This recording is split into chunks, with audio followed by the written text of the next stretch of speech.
My paper covers the use of social media during the 2011 Japan earthquake and tsunami. On March 11, 2011, a 9.0 magnitude earthquake struck off the east coast of Japan. The earthquake initiated a tsunami that caused significant damage throughout Japan, including over 15,000 deaths, with over 4,000 still missing. The disaster displaced over 130,000 people and has significantly destroyed and damaged infrastructure across the prefectures of Iwate, Miyagi, Sendai, and Fukushima.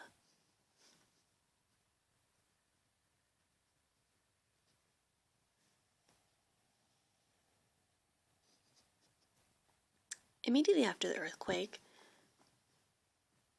there were several service disruptions, including disruptions to electricity, telecommunication, roads, and transit, to name a few.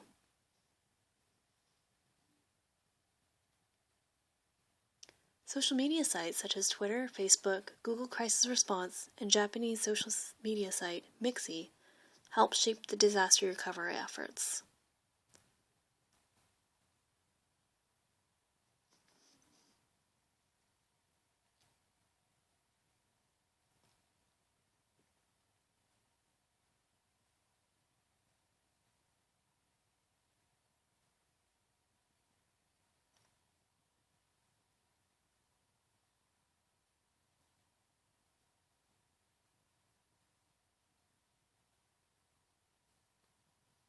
This paper will analyze the uses of social media during the Japan 2011 earthquake and tsunami.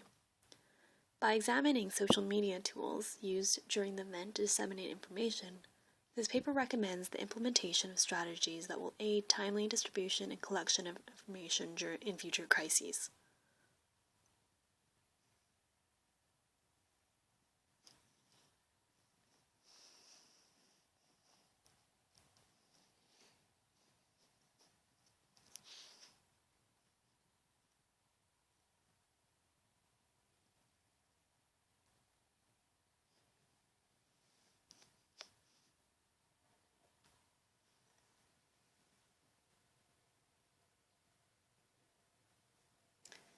In my paper, I discuss how social media has already proven to be an effective tool for dissemination of information.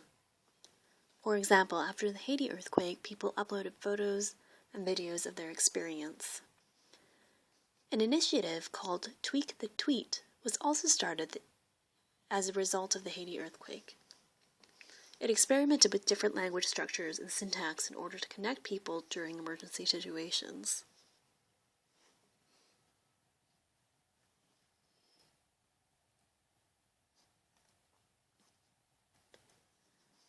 The use of social media as a communication tool expands the boundaries of traditional media tools. With the influence of social media, we are seeing news and information being disseminated in a new and timelier way.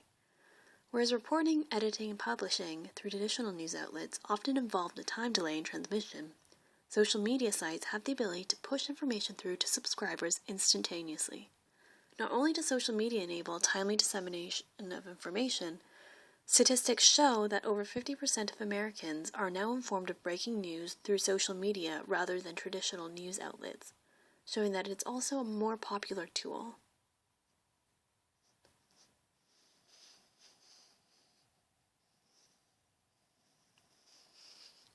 Twitter was the initial source that reported the news of the earthquake before it was even reported by mainstream media.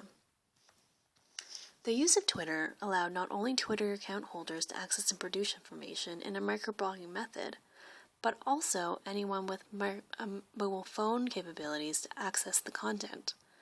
This made the content on Twitter virtually available to anyone with an internet connection.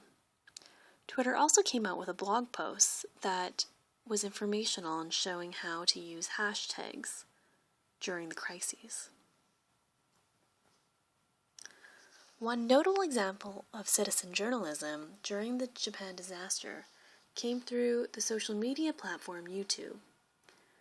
Kusunobu Sakare, mayor of Manamasoma, posted a video onto the site following the event. The 11-minute video clip called for support in the recovery efforts and criticized the government for not providing sufficient aid to his town. The video urges media to come to disaster areas in order to witness the extent of the damage.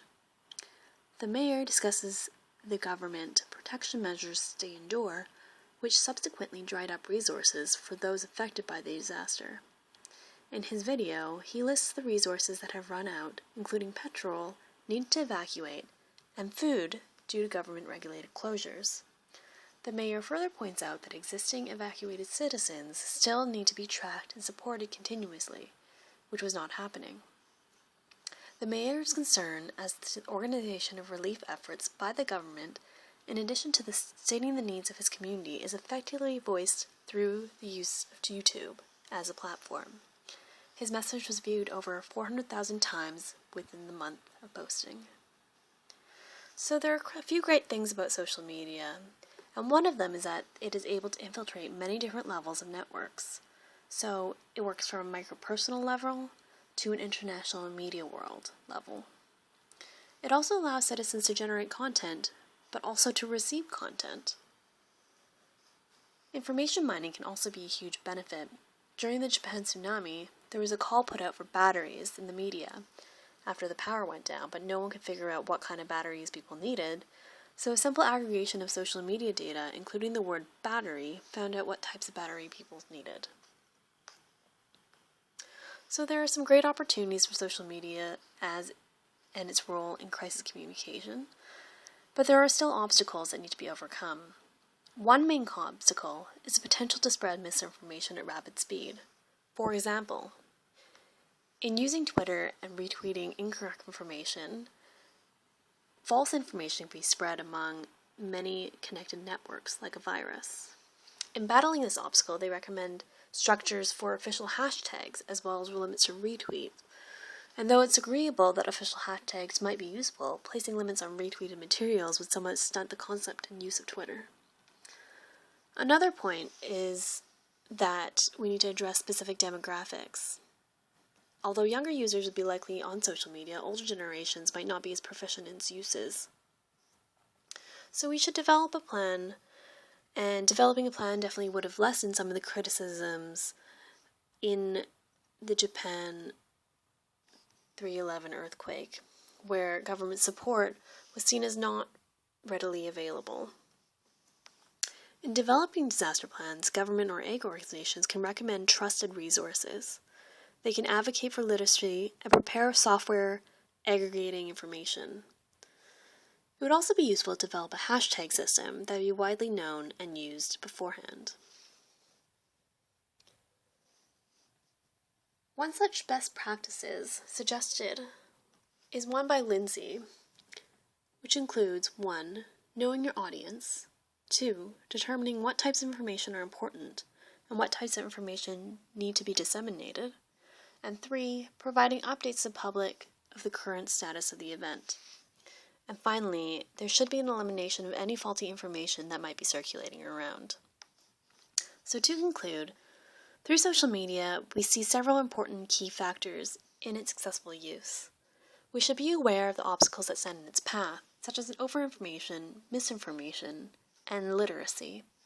As well, we should establish clear plans ahead of time so that when there is a disaster, information can be aggregated and disseminated in a timely manner.